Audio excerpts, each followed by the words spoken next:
Eric. I can't say I was surprised to receive your letter. Amelia had written to me to plead for me to help you if you reached out. But I will say that I was amused to read it. I have loved Amelia with all of my heart, and I have always considered you to be a dangerous influence upon her.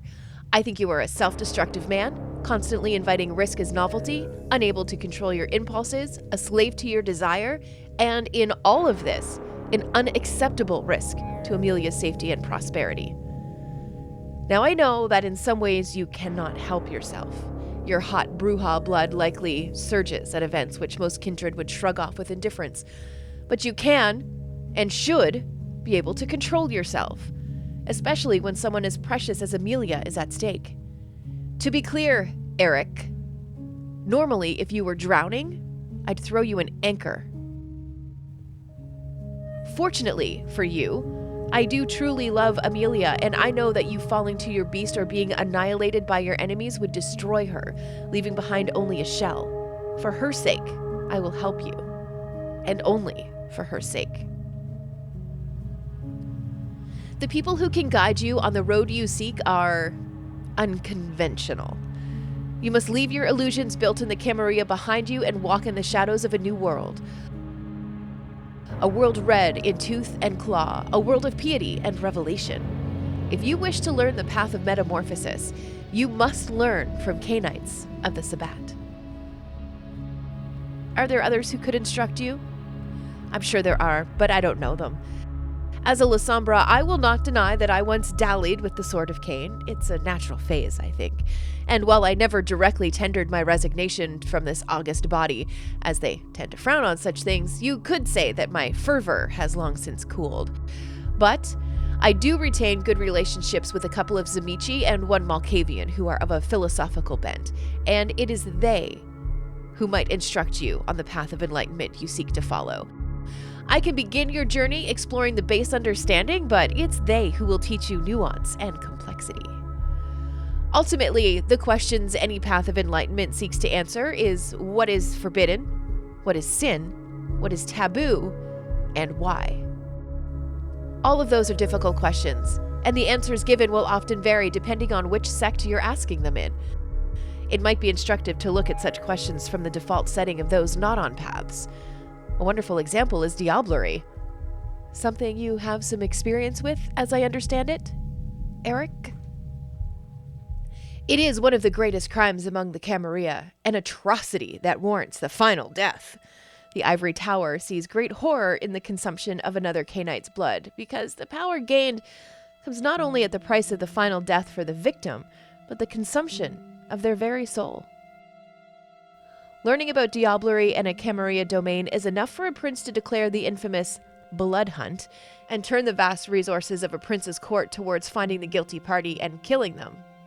Ironically, this criminal may often be legally diablerized by the Cainites who find her, showing that it's only taboo to a point. Though I suppose in the Camarilla's defense there is a bit of an eye for an eye element to it, it isn't surprising that the Camarilla is home to the most elders who have a natural self-interest in discouraging diablerie, since they're the most juicy and delicious targets of it. For the sake of a discussion of public morality, we can, for the moment, ignore the hypocrisy that likely exists among the Camarilla in this matter, where the desire for power may overwhelm the repugnance held for the practice. I want to focus on public perception only. Now, let's look at the Sabbat. In the Sabbat, far from being a taboo, diablerie is something closer to a sacrament, a pure, cherished process by which the strong claim the power of the blood from the soft, degenerate elders clinging to life rather than profoundly changing the world around them.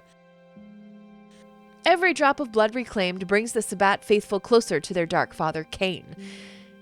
What is a horrifying crime among the Camarilla is almost a religious experience among the Sabbat. In fact, anyone who would denounce diablerie or seek to outlaw its practice among the Sword of Cain would likely find themselves under the fangs of its most loyal members. But then comes the scale of the sects. The Camarilla is substantially larger than the Sabbat, and undoubtedly many Cainites who are not in any sect, true independents, share the distaste for diablerie as well, so it's likely true that the vast majority of Kindred consider diablerie to be a great crime. unforgivable, at least publicly. Things become much more stark when we look at another crime, perhaps the most universally despised act a Cainite can commit in any sect: Infernalism. In this unholy arrangement, a kindred sells their soul to a demon for some sort of power or benefit. Sometimes these gifts can be an enhanced immortality, a resurrection upon final death with the opportunity to kill another in exchange for renewed life, immunity to fire, the ability to write contracts to bind the souls of others to your will. Of course, a price for this is that the infernalist is a slave to the demon who they made the deal with. Nothing good can come from that. This demonic master must be largely the central problem. How can you trust a person who doesn't actually control themselves? How can you expect them to adhere to your laws, or faith in the case of the Sabbat? So sect tolerates the practice of infernalism, and its practitioners are usually executed on the spot when discovered.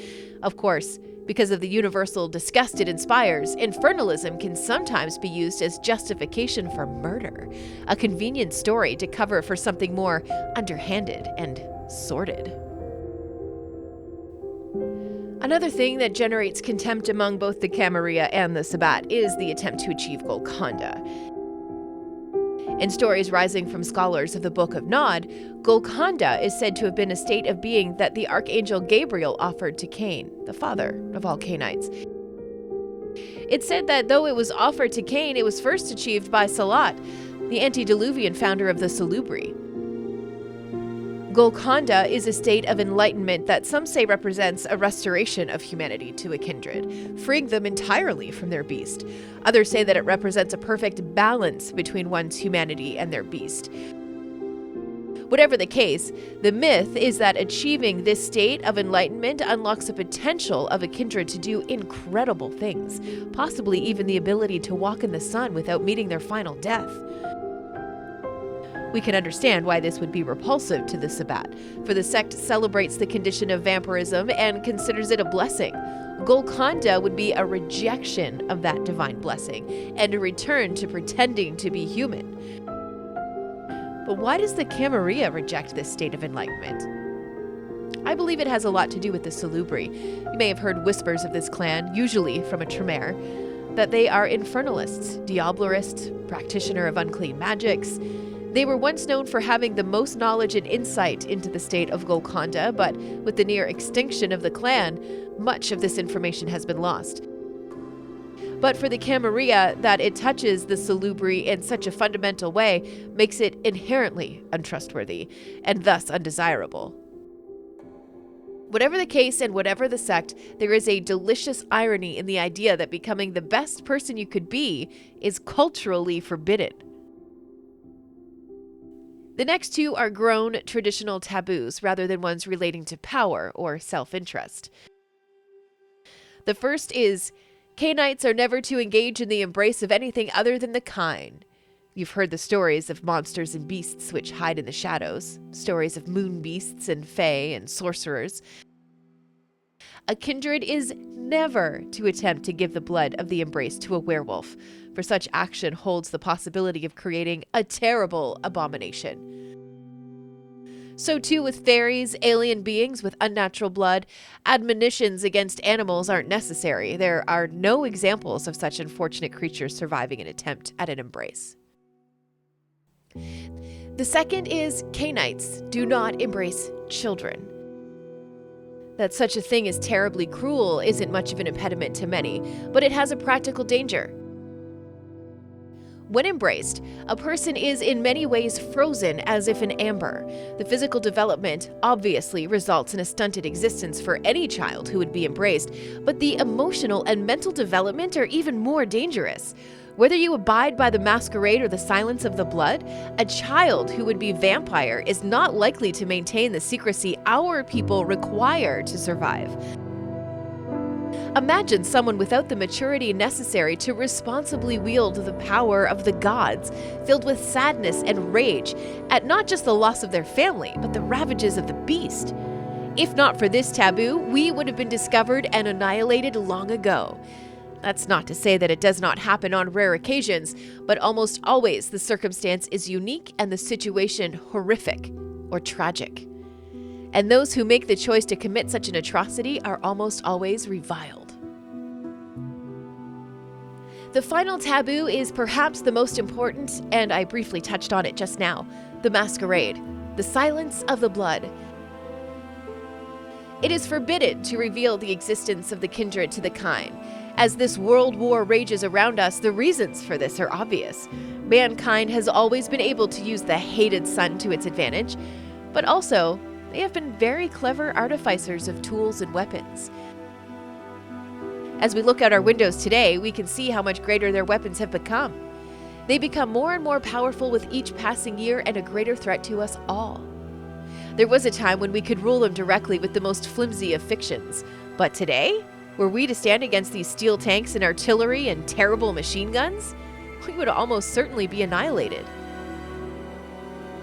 Thankfully, their ability to destroy isn't matched with their ability to find us, but that returns to the importance of secrecy. None may be allowed to reveal us, for if they were to remember our existence, we would be snuffed out.